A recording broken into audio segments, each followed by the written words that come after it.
잘 보이나요? 네. 오늘 말씀의 주제는 새 왕들을 통한 교훈입니다. 자, 많은 교훈거리가 있을 거라고 생각이 됩니다.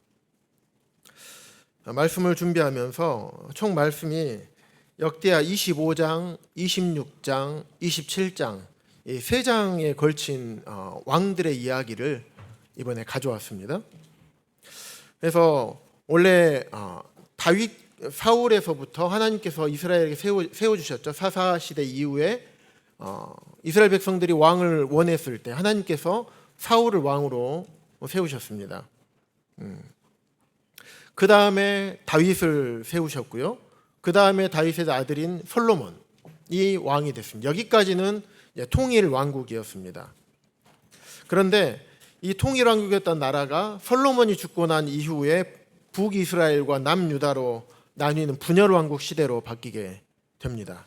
그래서 북이스라엘 역사 동안에 20명의 왕, 남유다 역사 동안에 20명의 왕, 외우기 쉽죠?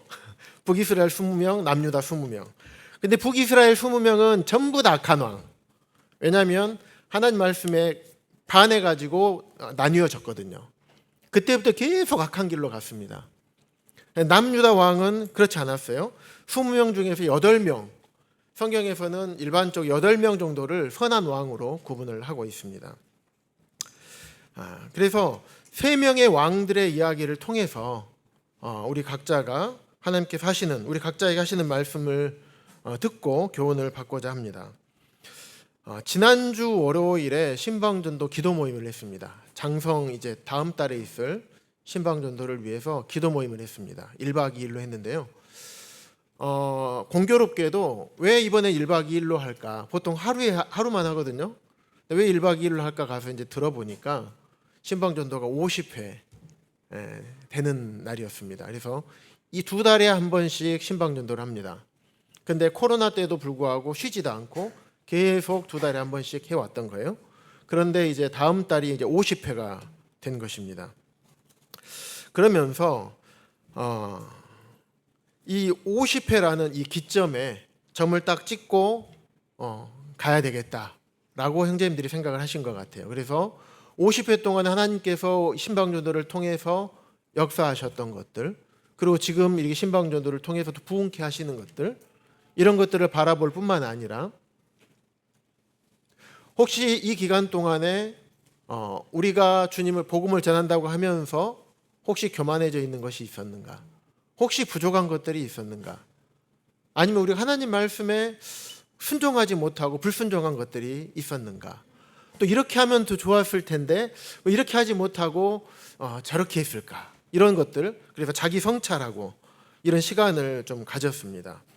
세상 직장에서도 사회에서도 교회 학교에서도 어떤 캠프 사역에 있어서도 항상 피드백을 하는 시간이 있습니다. 그 피드백하는 시간을 통해서 자기 성찰을 하고 잘못된 점과 잘된 점 이런 것들을 돌아보고 성찰의 시간을 통해서 어떻게 하면 더 좋게 앞으로 나아가는 방향으로 나아갈까 하는 그 시간을 갖게 됩니다. 그래서 그때 솔직하게 자신을 돌아보고 그 사역이라면 그 사역을 돌아보고 내가 무엇을 놓쳤는가, 어떻게 하면 더 좋았었겠는지, 앞서 말씀드린 것처럼 혹시 우리가 잘못한 것은 있었는가, 그것을 가지고 책 잡는 것이 아니라 책 잡고 잘잘못을 따지기 위해서 그런 자리를 절대로 가지 않습니다.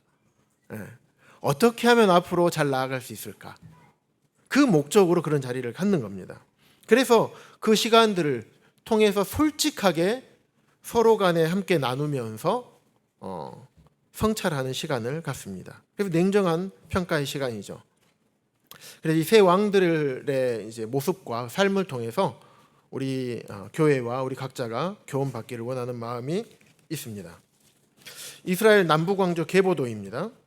그래서 9대 왕, 10대 왕, 9대 왕 아마샤, 10대 왕 우시야, 열왕기서에 보면 아사랴라고 되어 있습니다. 그래서 그리고 11대 왕인 요담, 아마샤는 우시야의 아버지겠죠. 우시야는 요담의 아버지입니다. 그래서 보면 빨간색은 악한 왕, 남유다 왕들입니다. 빨간색은 악한 왕, 파란색으로 되어 있는 왕들은 선한 왕입니다. 총 20명의 왕 중에서 선한 왕 8명, 그 중에 3명을 보고자 합니다. 첫 번째 아마샤입니다.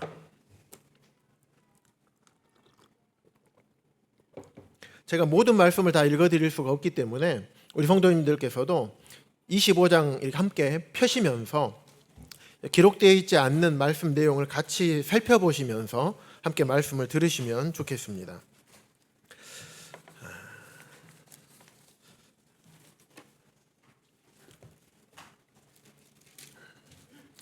아마샤는 25살부터 54세까지 29년간 다스렸습니다. 꽤 오랜 시간 다스렸죠. 아마샤에 대한 성경의 평가는 어떠냐면 여호와께서 보시기에 정직하게 행하기는 하였으나 그러나 온전한 마음으로 행하지 아니하였더라. 하나님의 평가는 이렇습니다. 그럼에도 불구하고 아마샤는 아까 악한 왕으로 평가받는다겠습니까? 선한 왕으로 평가받는다겠습니까? 선한 왕으로. 그럼에도 불구하고 사람이기 때문에 하나님의 은혜와 인생을 향하신 이 긍휼하심과 이해하시는 이런 부분들이 느껴지는 내용입니다. 그러면 아마샤가 무엇을 잘했을까? 정직하게 행했다고 하는데 무엇을 정직하게 하고 무엇을 잘했을까? 3절에 보시면 그의 나라가 굳게 섬에 그의 부왕을 죽인 아버지를 죽인 아마샤의 아버지는 요아스였습니다. 그 아버지를 죽인 신하들이 있었어요. 그래서 아버지 요아스가 나중에 이제 변질이 좀 되거든요. 그래서 이제 신하들이 이 요아스를 이제 암살을 하게 됩니다. 그러면 만약에 아버지 왕을 암살했던 그 신하들이 있었습니다. 그런데 내가 아들이에요. 아들이 왕이 됐습니다. 그러면 그 신하들 어떻게 해야 되겠습니까? 일반적으로 역시 그래야 그렇게 해야 됩니다. 그리고 그 신하들뿐만 아니라 그의 자녀들, 가족들, 예전에는 막 3족을 멸했죠. 그래서 더 이상 반역을 하지 못하도록 씨를 말려버렸습니다. 그게 지극히 당연한 거였어요. 그런데 아마샤는 그렇게 하지 않았습니다. 그들의 자녀들은 죽이지 아니하였으니. 왜 안 죽였냐고 기록이 되어 있냐면 모세의 율법책에 기록된 대로 함이라. 그 율법책에 기록된 내용이 뭐냐면 그 뒤에 있는 말씀이에요. 여호와께서 명령하게 이르시기를 하면서 자녀로 말미암아 아버지를 죽이지 마라. 그리고 아버지로 말미암아 자녀를 죽이지 마라. 이런 내용이었어요. 죄를 지은 사람, 그 사람만 죽여라. 그런데 일반적으로 정권이 교체되면 그렇지 않죠. 그래서 죽이는 것이 어떻게 보면 당연했어요. 일반적인 관행이었어요. 하지만 아마샤는 모세의 율법에 순종하기 위해서 하나님의 말씀을 어기지 않고 순종하기 위해서 속으로 얼마나 부글부글 끓었겠어요? 우리 아버지를 죽였잖아요. 게다가 왕권을 찬탈하기 위해서 아버지 죽이면 어떻게 됩니까? 그럼에도 불구하고 하나님 말씀 어기지 않고 순종을 했습니다. 굉장히 잘한 것이죠. 우리가 만약에 성도님들이 아마샤 입장이었다고 생각을 한번 해보십시오. 아버지를 암살했어요. 그런데 내가 왕이 됐습니다. 그럼 그들을 어떻게 하시겠습니까? 5절에 보시면 역대하 25장 보고 있는 겁니다. 5절에 보시면 굉장히 군대를 아마샤는 정비를 잘했습니다. 왕의 역할이 무엇이죠? 나라를 안전하게 하기 위해서는 군대를 잘 정비하고 조직을 해야 되고 군사를 잘 모집을 하고 훈련을 시켜야 됩니다. 그래서 아마샤가 유다 사람들을 모아서 여러 족속을 따라서 천부장들과 백부장들을 잘 세웠어요. 지도자들을 잘 세웠죠. 그리고 20세 이상으로 계수해가지고 전쟁에 나갈 만한 사람 30만 명을 딱 군대를 정비를 한 것입니다.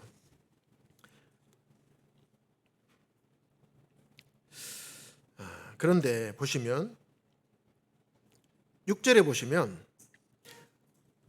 자기 나라 군대 30만 명을 조직을 했습니다.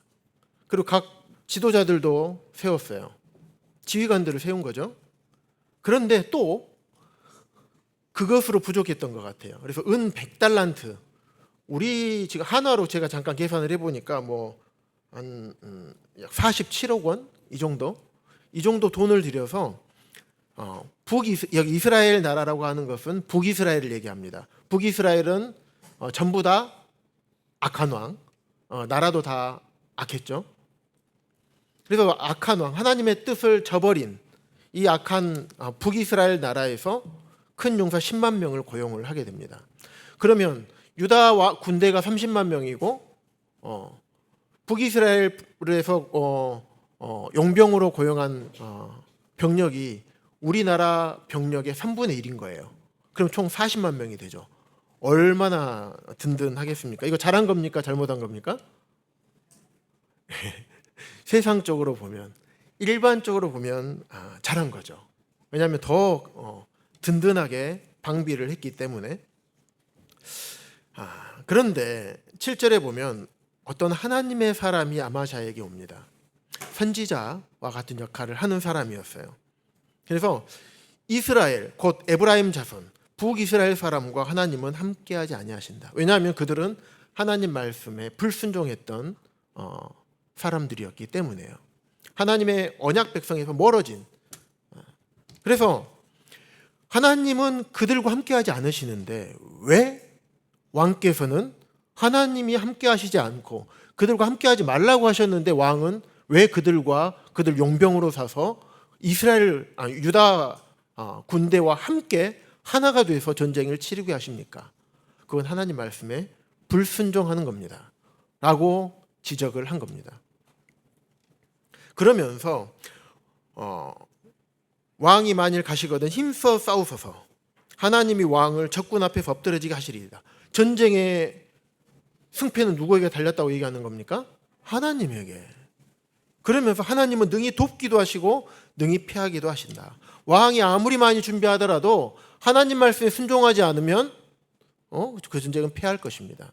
하지만 아무리 군사가 적더라도 하나님 말씀에 순종하게 되면 그 전쟁은 승리하는 것입니다. 그랬더니 아마샤가 이렇게 말해요. 야, 하나님의 사람 선지자요. 내가 100달란트나 엄청난 양의 돈을 줬는데 이거 어떻게 해야 되냐? 물을 수도 없고 이미 줘버렸는데.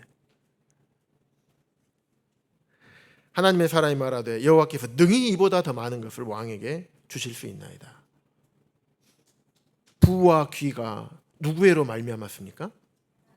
부와 귀가 하나님에게 말미암았다고 다윗이 성전을 건축하고 나서 그런 얘기를 하는 것입니다. 그래서 아마샤가 어떻게 하는지 잘 보십시오. 아마샤가 이에 에브라임에서 자기에게 온 군대를 나누어 그들의 고향으로 돌아가게 하였더니. 아마샤가 선지자의 말에 순종했습니까? 안 했습니까? 순종했습니다. 자, 여기에서 아마샤의 입장을 한번 생각해 보십시오. 어땠을까요? 자, 왕이에요, 왕. 왕이 이미 결정해서 불렀어요. 결정을 했어요. 그런데 그걸 번복해야 되는 상황인 거예요. 왕의 자존심이 있습니다. 게다가 엄청나게 많은 돈을 다 줘버렸습니다. 금전적인 손해를 감수를 해야 돼요. 게다가 왕이 이거 내가 잘못했다. 이게 결정적인 거예요. 잘못했다는 것을 인정해야 돼요. 온 백성들과 지휘관들 앞에서. 내가 왕인데 하나님의 사람 선지자의 말을 듣고 그 충고를 듣고 내 잘못을 인정해야 됩니다. 이게 왕으로서 쉬울까요? 쉽지 않습니다. 그만큼 아마샤는 겸손했었습니다. 이 삼중고 가운데서도 자존심과 자기 잘못을 인정해야 되고 엄청난 금액의 손해를 감수하고도 그것을 포기하고 하나님의 말씀에 순종하는 것을 택한 것입니다. 잘한 거죠. 잘못한 부분이 있어요. 뭐냐면 100달란트로 큰 용사 10만 명을 이미 고용을 해버린 거예요.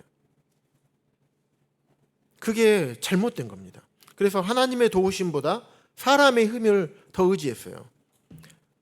하나님보다 영향력 있는, 내가 생각하기에 이 정도 되면 더 영향력이 있겠구나, 하나님보다 영향력 있는 사람을 의지한 겁니다. 그리고 두 번째, 하나님께서 함께하지 않은 북이스라엘과 손을 잡으려 했던 거예요. 신앙의 순수성, 남유다의 정체성은요, 하나님께서 택하신 선민 백성이었어요. 그런데 이것을 훼손하는 거예요. 그걸 생각하지 못했어요. 그리고 자기가 결정하기 전에 하나님의 사람에게 물어볼 수도 있었습니다. 또 하나님 앞에 여쭤볼 수도 있었는데 그것을 하지 않았습니다. 그리고 하나님의 사람의 말하는 말에 순종하긴 했지만 그것보다 먼저 경제적인 손해를 더 먼저 따졌던 것입니다.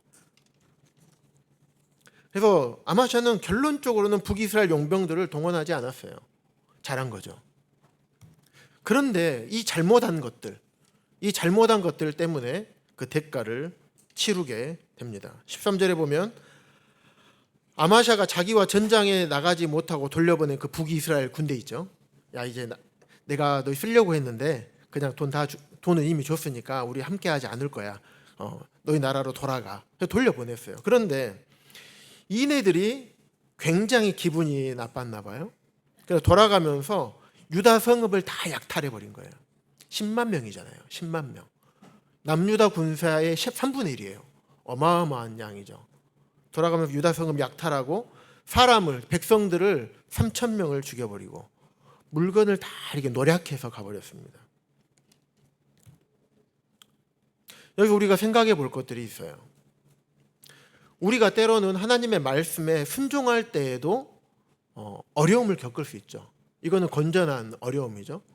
무릇 그리스도 예수 안에서 경건하게 살고자 하는 자는 무엇이 있다겠습니까? 핍박을 받으리라. 디모데후서 3장 12절에 말씀이 나와 있죠. 경건하게 사는 것은 순종하는 삶을 사는 거예요. 내 뜻 접어버리고 하나님의 말씀이라면 내가 이해가지 않더라도 내가 다 알지 못하더라도 내 생각과 다를지라도 내 생각에는 분명히 이게 맞는데 하나님 말씀 이게 아니래. 그거 이해 못하잖아요. 그게 순종이잖아요. 그럴 때 어려움을 겪을 수 있죠. 하지만 그 어려움이 이번에 아마샤가 겪었던 어려움은 순종 자체 때문이 아니었어요. 아마샤가 먼저 이미 자기가 해버렸던 북이스라엘 군대를 이미 데리고 와버렸던, 결정해버린 이 불순종의 결과였던 것입니다. 그러면서 이제 아마샤가 어떻게 되느냐? 아마샤가 자기 유다 군사 30만 명을 데리고 에돔하고 전쟁을 했습니다. 그래서 전쟁에서 승리를 했습니다. 그런데 그들의 신들, 우상을 가져와 버린 거예요. 그래서 자기의 신으로 세우고 그것들 앞에 아마샤가 경배하고 분향을 하는 데까지 이르게 됩니다.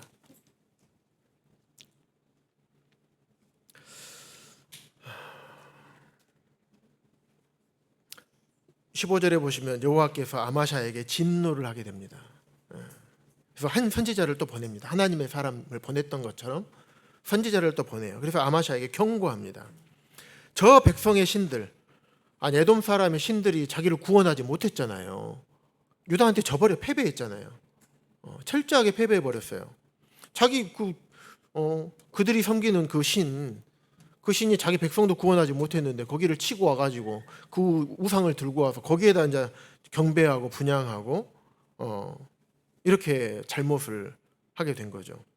어찌하여 그 신들에게 구하냐? 그렇게 하시면 안 됩니다. 이렇게 말을 하고 있는데 16절에 보면 선지자가 아직 아마샤 왕한테 그렇게 하면 안 됩니다 이렇게 말을 하고 있는데 왕이 뭐라고 하냐면 우리가 너를 왕의 모사로 삼았느냐? 조용히 해라. 어찌하여 맞으라 하냐? 이게 무슨 말이냐면요, 너 죽고 싶냐 이거예요. 다른 성경에 보니까 너 어찌하여 너 죽으려고 하느냐? 그만해라. 너 계속 그렇게 하면 너 죽여버릴 거야. 어디 감히 내가 결정한 부분에 대해서 나에 대해서 이렇게 얘기하느냐? 완전 아마샤가 처음에는 잘했죠. 하지만 나중에는 이렇게 변질이 되어버립니다. 왜 변질이 되었을까? 하나님께서 아마샤를 도우셨어요. 하나님의 사람이 아마샤에게 충고해 줬고, 그래서 아마샤는 에돔과의 전쟁을 하기 전까지는 굉장히 하나님을 경외했던 사람이었던 것 같아요. 하지만 전쟁에서 승리하고 노니까 어떻습니까? 승리하고 왔잖아요. 개선 장군이잖아요. 그랬더니 교만해진 거예요. 자기 힘으로 그렇게 한 것처럼. 교만하게 되면요, 앞이 안 보이는 것 같아요. 특히 자기 위가 안 보이는 것 같아요. 위에 누가 계시는지. 그 내가 받은 은혜를 잊어버려요. 그래서 이 아마샤가 승리하고 오면서 선지자한테 막 이렇게 얘기합니다. 봐보세요. 13절에 백성들이 엄청나게 당했잖아요. 3,000명이나 죽고 노략질 당하고. 그렇게 했으면 승리하고 왔어요. 그러면 내가 왕입니다. 그 소식을 들었어요. 그럼 어떻게 할까요?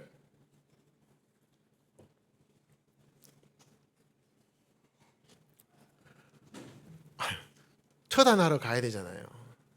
아니 감히 백성들 내가 돈까지 다 줬는데, 전쟁도 안 해서 자기들 목숨도 살려주고 그랬는데 근데 그러지 않습니다. 그렇게 가지 않아요. 이렇게 변질돼 버려요. 그래서 나중에 아마샤가 아예 듣지를 않아요. 선지자의 말을, 하나님의 사람의 말을 듣지 않습니다. 그래서 하나님께서 대적의 손에 넘겨 버리십니다. 그래서 이스라엘과 전쟁을 하려고 아마샤가 이스라엘에게 문서를 보내요.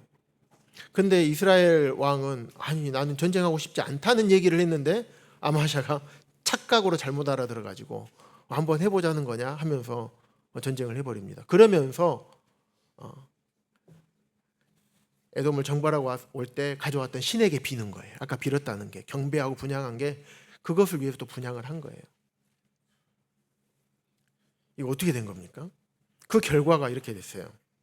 예루살렘 성벽이 허물어졌어요. 북이스라엘한테 철저하게 패배해버렸어요. 예루살렘 성벽, 아마샤는 예루살렘으로 잡혀가요. 끌려가요. 왕이 자기 나라 성으로 끌려가가지고 온갖 모욕을 다 당하죠. 예루살렘 성벽이 허물어져요. 일부가 허물어집니다. 그리고 성전 기물이 탈취당합니다.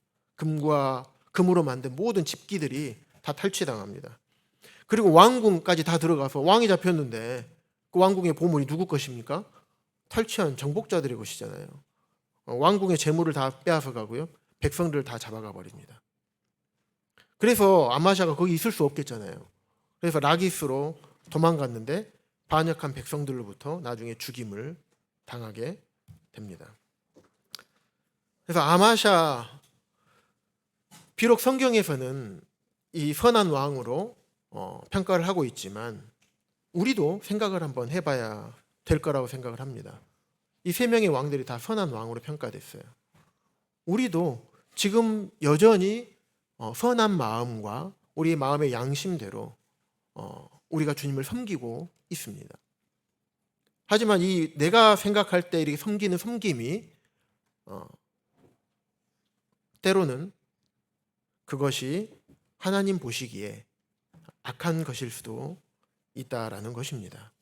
하지만 그럼에도 불구하고 우리의 섬김을 하나님께서 기뻐 받으시는 분이신 하나님이십니다. 그 부분을 잊으면 안 됩니다. 하지만 우리가 앞으로 더 나아가기 위해서는 우리가 여기서 혹시 나도 이런 부분에 잘못하고 있는 부분이 있지는 않은가, 우리가 살펴볼 필요가 있습니다.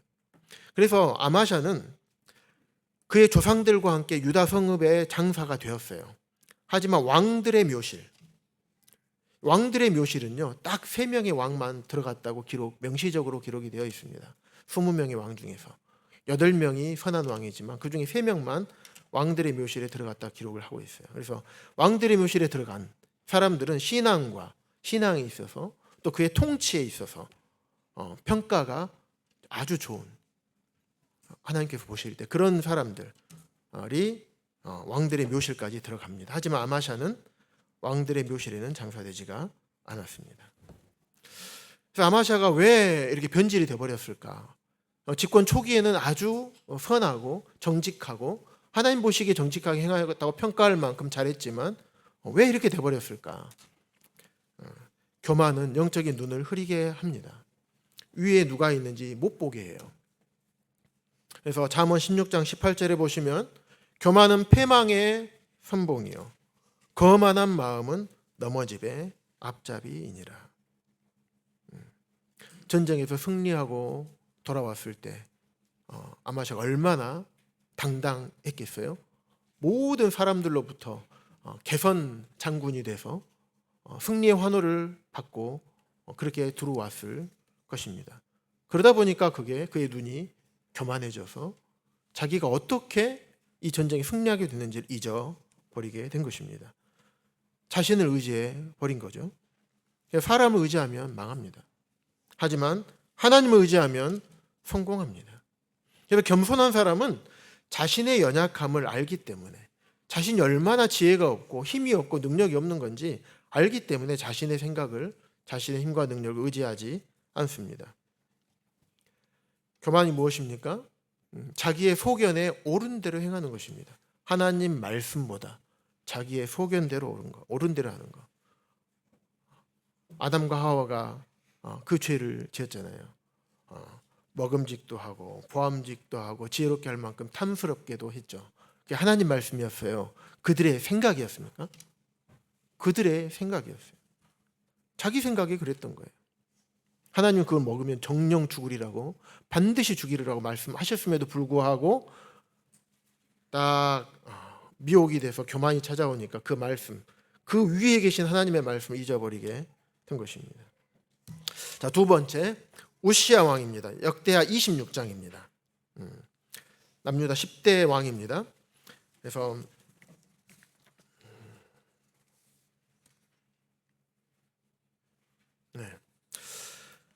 우시야는 왕명입니다. 왕명.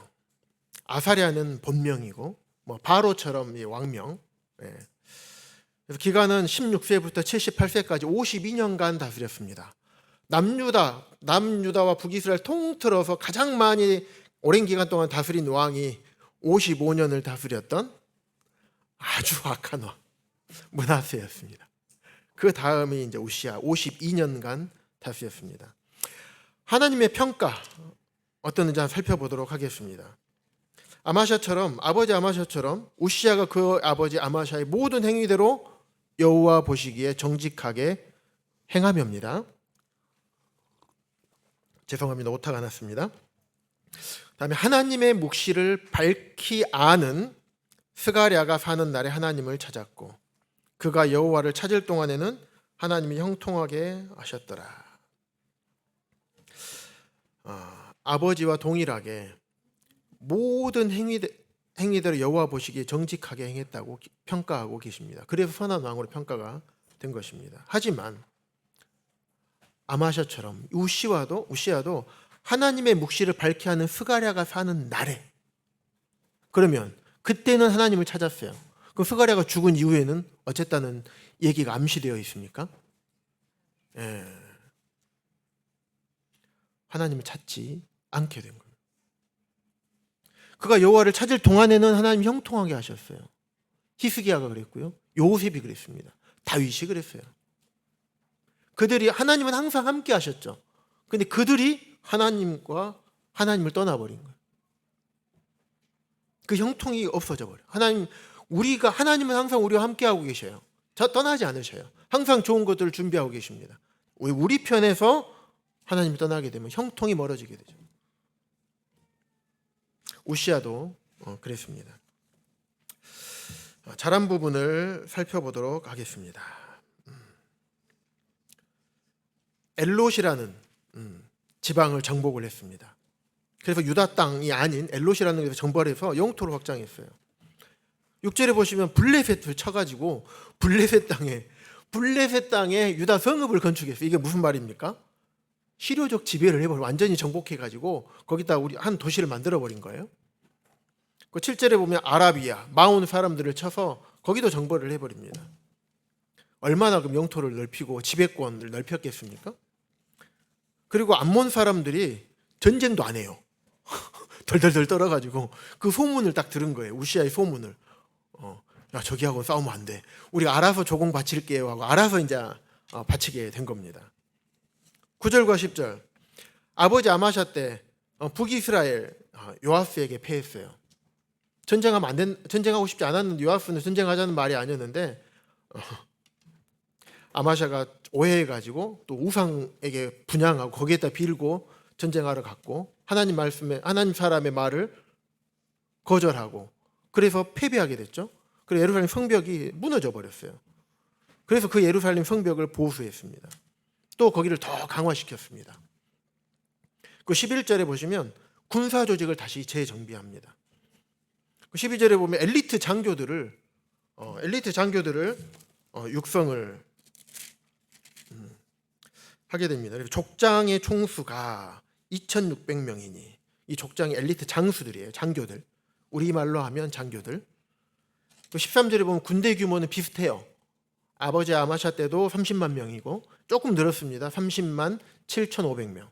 군대 규모도 유지를 했습니다. 근데 14절에 보시면 무기를 보강한 거예요. 창 방패만 있는 게 아니었어요. 투구, 갑옷, 활, 무림매 등을 더해가지고 굉장히 중무장시킵니다. 그리고 15절에 보면 무기를 개발하는 자들을 들여가지고 그들이 새로운 무기를 개발을 했습니다. 그래서 망대와 성곽 위에 두어서 화살을 쏘게 하고, 그리고 투석기 있죠. 큰 돌을 쏘고 던지게 했습니다. 중무장이죠. 중장비를 쓰게 한 겁니다. 굉장히 잘했죠. 군사적으로 왕으로서 해야 될 일을 굉장히 치밀하게, 또 세심하게, 완벽하게 잘했습니다. 근데 거기다 플러스 국방 이것만 잘하면 되겠습니까? 경제 살려야 되잖아요. 그죠? 우리나라 경제 살려야 되는 것처럼 경제 살려야 됩니다. 근데 우시아는 농사에도 일가견이 있었어요. 그리고 10절에 보면 가뭄을 대비해서 물웅덩이, 저수지를 많이 팠습니다. 그리고 언덕과 평지, 농사를 짓게 합니다. 산간지방에 농사 짓기 좀 어렵죠. 여기는 또 포도원을 하게 합니다. 개간해서. 그래서 어쨌든 국방에도 튼튼하게, 그리고 경제에도 튼튼하게, 정치 잘했죠. 다 정벌해버렸잖아요. 그래서 주변에 남유다를 할 만한, 대적할 만한 나라들이 없었습니다.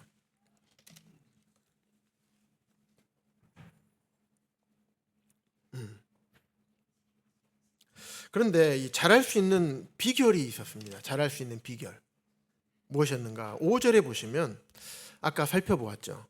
하나님의 묵시를 밝히 하는 스가랴가 사는 날에 하나님을 찾았던 거예요. 그가 여호와를 찾을 동안에는 하나님이 형통하게 하셨어요. 7절에 보시면 하나님이 그를 도우사, 15절에도 그의 이름이 널리 퍼짐은 기이한 도우심을 얻어 강성하여짐이었더라. 우시아의 능력이 아니었던 거예요. 하나님의 묵시를 밝히 하는 스가랴가 사는 날 하나님을 찾았습니다. 하나님의 말씀, 율법을 알았어요. 그 스가랴가 열심히, 여기서는 소선지자 쓴 스가랴가 아니고요. 그쪽 스가랴 동명이인입니다. 그래서 스가랴가 사는 날에 하나님을 찾았던 거예요. 묵시를 밝히 알았어요. 하나님의 율법, 하나님의 말씀을 열심히 왕에게 가르쳤습니다. 하나님의 말씀은 이렇습니다. 왕께서는 이런 것들은 해야 되고 이런 것들은 하시면 안 됩니다. 그리고 그것을 잘 배웠을 것입니다. 그렇기 때문에 우시아는 여호와를 찾았죠. 그랬을 때 하나님께서 형통하게 하셨고 하나님이 그를 도와주셨습니다. 하지만 아버지와 동일한 잘못을 하게 됩니다. 치명적인 잘못을 해요. 그가 강성하여짐에 그의 마음이 강해지니까 교만해진 겁니다. 봐보세요. 아버지보다 얼마나 더 존경을 받았겠습니까? 나라에서 왕으로서 추대를 받고 우리 왕은 정말 엄청난 왕이다, 존경받았겠죠. 여러분이 이 우시아 왕의 자리에 있었다면 이렇게 많은 치적을 이뤄냈는데, 그 많은 사람들이 나를 우러러보고 존경하고 있는데 교만해지지 않을 수 있는 사람이 얼마나 있을까요?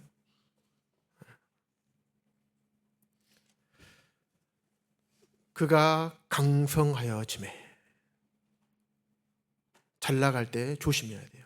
선줄로 생각하는 자는 넘어질까 조심해야 되는 겁니다. 그의 마음이 교만해서 악을 행했는데 어떤 악을 행했는가? 그 악을 하나님께서는 하나님 여호와께 범죄했다고 기록하고 있어요. 사람에게 한 게 아니에요. 하나님 여호와께. 그게 뭐냐? 여호와의 성전에 들어가서 향단에 분향하려 한 겁니다. 생각나는 사람 있습니까? 사울 생각나시죠? 네. 하나님께서 왕으로 세우셨죠. 근데 블레셋과의 전투에서 어땠습니까? 네. 사무엘 오기로 했잖아요. 7일 뒤면 오겠다 했잖아요. 약속했잖아요. 그런데 그 마지막 그 하루를 못 기다렸어요. 먼저 분향해버렸잖아요. 제사를 드려버려요. 그래서 하나님께서 사울을 내리셨죠. 교만으로 인해서 넘지 말아야 할 선을 넘은 죄를 범했습니다. 우리가 주님을 섬길 때 넘지 말아야 할 선이 있어요. 하나님의 몸된 교회 안에서도 마찬가지입니다. 넘지 말아야 할 선을 넘는 것은 하나님께 범죄한 것입니다. 그 두 번째, 중요한 부분에서 하나님의 말씀에 불순종해버린 거예요. 매우 중요하죠. 사랑하는 성도님들, 하나님께서 절대로 하지 말라고 하는 것이 있잖아요. 왕이 성전에 출입하는 거, 이거는 해야 되는 겁니까? 하면 안 되는 겁니까? 성전에는 출입해야죠. 성전에 가서 예배드리고 경배드리고 하는 것은 왕이 해야 될 당연한 의무였습니다. 하지만 거기서 분향하고 제사를 드리는 것은 이거는 딱 역할이 나눠져 있었어요. 제사장이 할 일입니다. 이 중요한 부분에서 하나님 말씀에 불순종하게 된 겁니다. 그래서 질서를 무시해서 하나님께서 세우신 질서예요. 그것을 무시했고 자기의 분수를 넘어서게 되는 이 치명적인 잘못을 범하게 되었습니다. 그래서 그가 강성하여짐에 교만했고 분향까지 해버린 거예요. 그런데 보시면 그때 제사장 아사랴, 이게 대제사장입니다. 대제사장 아사랴가 여호와의 용맹한 제사장 80명을 데리고 왕이 분향하러 들어가려고 하니까 그 따라 들어간 거예요. 왜 따라 들어갔을까요? 말리려고. 우시야 왕이시여, 그것은 절대로 아니 되옵나이다. 왜냐하면 그것은 하나님께서 세우신 질서입니다. 왕께서 모든 것을 하실 수 있는 권력과 능력이 또 자격이 있으시지만 그것만큼은 하나님께서 세우신 질서고 넘지 말아야 될 선을 하나님께서 만드신 것입니다. 왕이시여 절대 안 됩니다. 이 말하기가 쉬웠을까요? 어려웠을까요? 혼자 못 가잖아요. 용맹한 제사장 80명을 데리고 가죠. 왜 용맹한 제사장이라는 표현을 굳이 하나님께서 기록해 놓으셨을까? 우시야 왕은 지금 엄청난 내외적으로 엄청난 지지를 얻고 있던 왕이었어요. 거기다 누가 감히 이 얘기를 하겠습니까? 얘기하다가 단칼에 목이 달아날 수 있는데, 그리고 우시야 왕이 이제 생각을 해봤어요. 겸손하게 막 이렇게 왔을까요? 아주 당당한 모습으로 드릴 향을 준비해서 딱 오는데 눈 부릅뜨고 왔는데 말릴 수 있을까요? 말려요. 따라 들어갔어요. 그래서 용기를 내서 우시야 왕 곁에서 그 얘기를 이르되, 우시야여, 여호와께 분향하는 일은 왕이 할 바가 아닙니다. 오직 분향하기 위해서 구별함을 받은 아론의 자손 제사장들이 할 바입니다. 이 말할 때 얼마나 어떤 각오로 했을까요? 성소에서 나가소서, 왕이 범죄하였으니 하나님 여호와께서 영광을 얻지 못하리이다. 이 말을 할 때 어떤 각오로 대제사장 아사랴가 이 얘기를 했을까요? 죽을 각오로 했을 겁니다.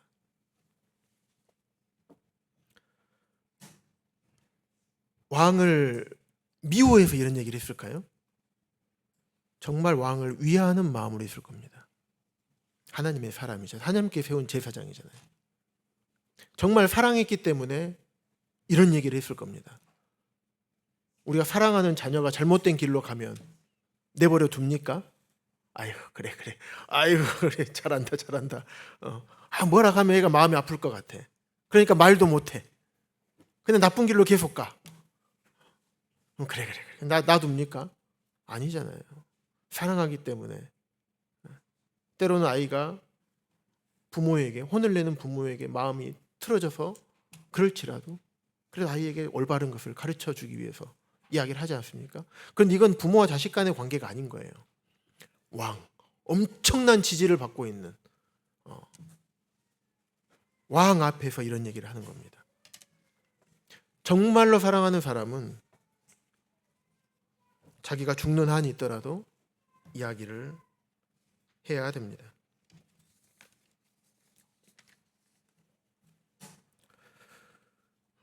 우리 모두에게도 이런 사람이 있어야 됩니다. 그리고 이런 사람을 잘못됐다라고 왜 나한테 그래 이렇게 볼 것이 아니라 이런 사람을 주신 하나님께 감사해야 됩니다. 그리고 그것을 아프게 들어봐야 됩니다. 생각해 봐야 돼요. 그럼에도 불구하고 내가 또 우리 성도님들이 그런 얘기를 들었을 때 하나님 앞에서 내가 올바르고 정직하게 내 모습을 살펴보아서 하나님만 정직하다면 기존에 하는 대로 하셔도 되겠죠. 하지만 그게 아니라 하나님 앞에 정직하지 않다면 어떻게 해야 되겠습니까? 인정하고 돌이켜야 됩니다. 이 치명적인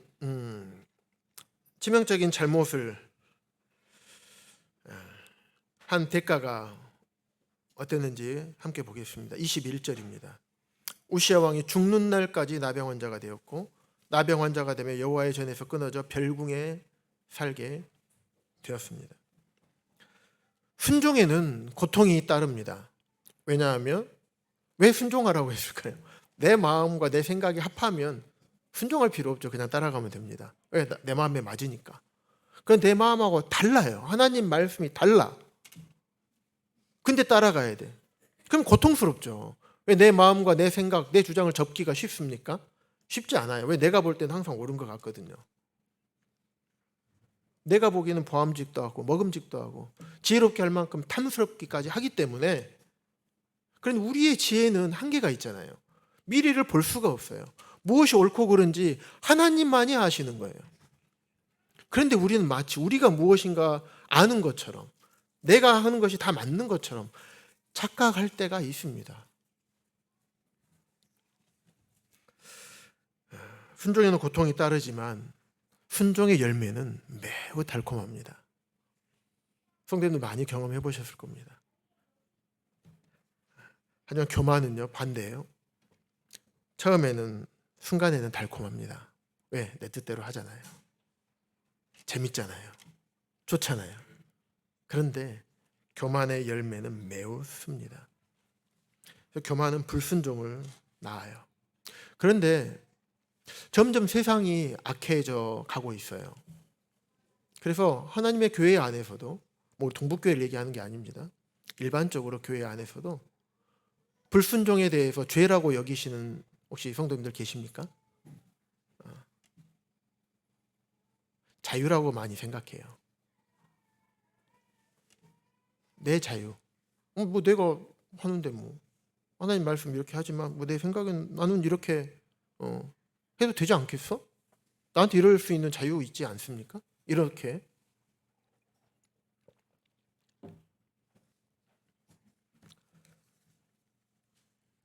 요즘 세상은 불순종은 죄가 아니라 자유라고 말하는 문화 속에서 우리가 살고 있습니다. 사랑하는 성도님들 여쭤보겠습니다. 불순종이 죄인가요? 아니면 자유인가요? 죄입니다. 분명한 죄예요. 순종의 반대말은 불순종이에요. 불순종은 죄입니다. 많은 성경에서 믿음과 순종은 하나로 말씀하고 있어요. 그럼 믿음이 아니면 불신앙이죠. 불신앙과 불순종은 하나입니다. 하나님 말씀에 대한 믿음. 그래서 순종에는 믿음이 필요한 것입니다. 내 머릿속에 내가 가지고 있는 지혜와 지식 가운데 이해가 되지 않더라도 하나님이 말씀하셨으면, 하나님이 정해 놓으셨으면 그 길에 따라서 그대로 가는 것. 그래서 믿음이 있어야 순종을 할 수가 있는 것 같습니다. 우리에게 아무리 하나님께서 좋은 것들을 보여주셔도 내 믿음이 없으면 그 길을 갈 수가 없습니다. 그래서 우리가 내 믿음의 척도가 어느 정도 된가, 0점부터 100점까지 봤을 때 어떻게 되는가 우리가 살펴보려면 내가 얼마나 순종을 잘하고 있느냐 그렇지 않느냐를 살펴보면 정확할 것입니다. 우시아의 불순종, 그 교만의 열매는 매우 썼습니다. 개인적으로 문둥병이 왔습니다. 얼마나 고통스러울까요? 얼마나 자괴감이 느껴질까요? 왕이었는데 엄청나게 지지받고 백성들로부터 환호를 받고 칭송을 받던, 대내외적으로 칭송을 받던 이런 사람이 이제 연골이 썩어가고 끝에가 다 문드러져 가고 귀도 없어지고 머리털은 막 다 빠지고 온몸이 짓물르고 손도 이제 손돌이 다 굽어가지고 이렇게 손도 없어지고 이렇게 뭉툭해지고 발도 마찬가지겠죠. 온몸이 그런 몰골로 살아야 돼요. 심리적인 고통은 더 심했겠죠. 그리고 모든 관계가 끊어졌어요. 잘 아시는 것처럼 문둥병은 격리입니다. 완전 격리예요. 사랑하는 사람과도 격리, 가족들과 격리, 왕으로서 함께했던 신하들 백성들과도 격리, 다 격리입니다. 그러면서 남은 평생 동안 후회했을까요? 후회하지 않았을까요? 후회했을 것입니다. 내가 그때 왜 그랬을까? 잘 나갔을 때 조심했어야 되는데 내가 왜 하지 말라고 한 걸 왜 했을까? 그래서 나중에 이 우시아가 그 다음에 이제 아들이 이제 요담이거든요. 이 다음에 살펴볼 건데 요담인데, 요담과 한 10년 동안 섭정을 같이 합니다. 왜? 왕이 이제 못하니까 격리돼 있으니까. 그래서 아들 요담 불러가지고 이제 같이 상의하고 요담에게 이제 가르쳐 줬어요. 요담이 그래도 잘 배웠던 것 같아요. 그래서 남은 평생 동안 후회한 삶을 살았습니다. 사무엘상 15장 22절에 보면 순종이 제사보다 낫고 듣는 것이 순양의 기름보다 나으니. 그 앞에 보면 여호와께서 번제와 다른 제사를 그의 목소리를 청정하는 것을 좋아하심 같이 좋아하시겠나이까, 이 말씀이 앞에 있습니다. 그러면서 순종이 제사보다 낫고 듣는 것이 순양의 기름보다 낫다. 그럼 23절에도 보면 이는 이를 거역하는 것은, 이를 거역하는 것, 순종을 거역하는 것은 점치는 죄와 같고, 완고한 것은, 완고하다는 건 고집세인 거잖아요. 완고한 것은 살아있는 우상에게 절하는 죄와 같음이라. 왕이 여호와의 말씀을 버렸으므로 여호와께서도 왕을 버려 왕이 되지 못하게 하셨나이다.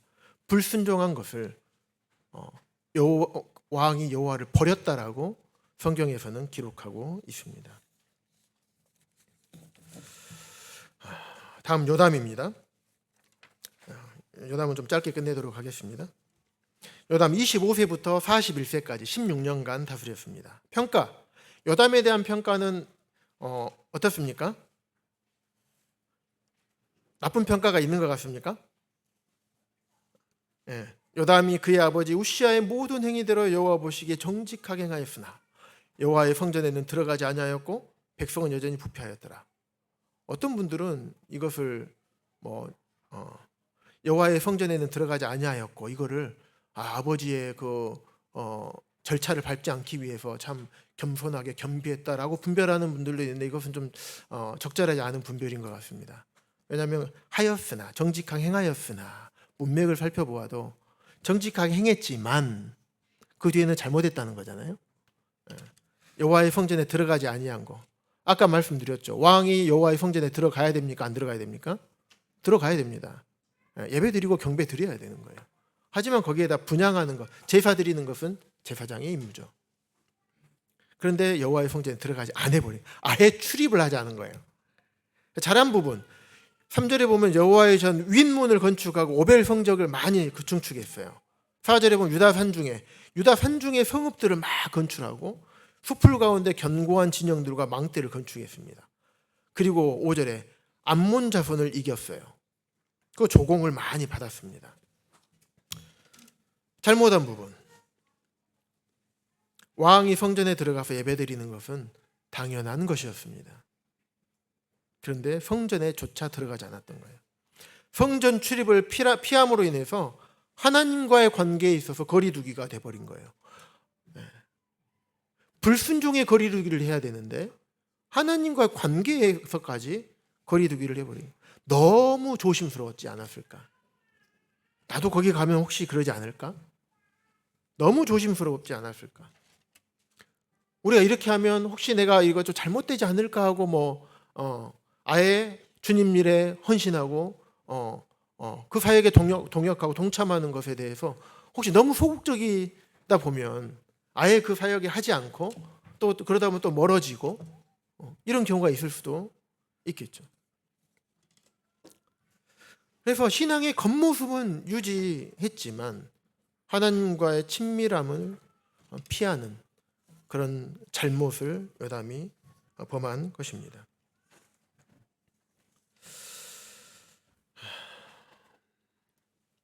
그래서 세 왕 전부 다 어떻게 보면 초반에는 하나님을 경외하고 여호와의 사람과 선지자의 말을 잘 듣고 그래서 형통한 세월을 보냈지만 후반에는 어땠습니까? 대부분 어려워졌습니다. 요담을 보면서 이런 생각이 들었습니다. 너무 소극적인 신앙보다도 우리가 죄에 대해서는 소극적인 모습이 보여야죠. 죄를 멀리하고 하지 않아야 되겠다. 죄가 있으면 안 가야 되겠다. 거기에 대해서는 우리가 소극적인 모습이 필요할 것입니다. 하지만 그리스도 예수 안에 하나님께 대하여는 어때야 됩니까? 살아있는 자로. 주님, 저에게 무슨 일을 주실 것입니까? 주님, 어떤 일을 주님 기뻐하십니까? 그 일에 제가 함께 동역하겠습니다. 함께 참여하겠습니다. 제가 힘이 없고 능력이 없고 지혜가 없지만 하나님께서 보여주셨으니 제가 순종하겠습니다. 지혜와 능력과 명철과 힘은 누가 주시는 겁니까? 하나님이 주시는 겁니다. 겸손과 순종과 하나님을 경외함과 충성됨은 하나님께서 주시는 겁니까? 아니면 사람에게서 나와야 되는 겁니까?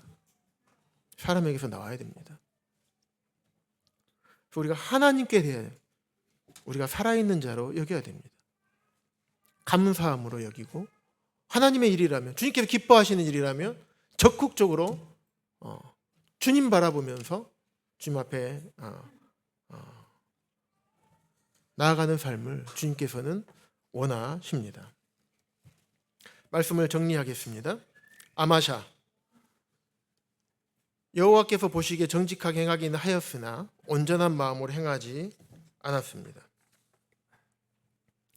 우시야, 그의 아버지 아마샤의 모든 행위대로 여호와 보시기에 정직하게 행하며 하나님의 묵시를 밝히 하는 스가랴가 사는 날에는 하나님의 말씀을 잘 듣고 잘 배우고 잘 순종했을 때에는 하나님을 찾았습니다.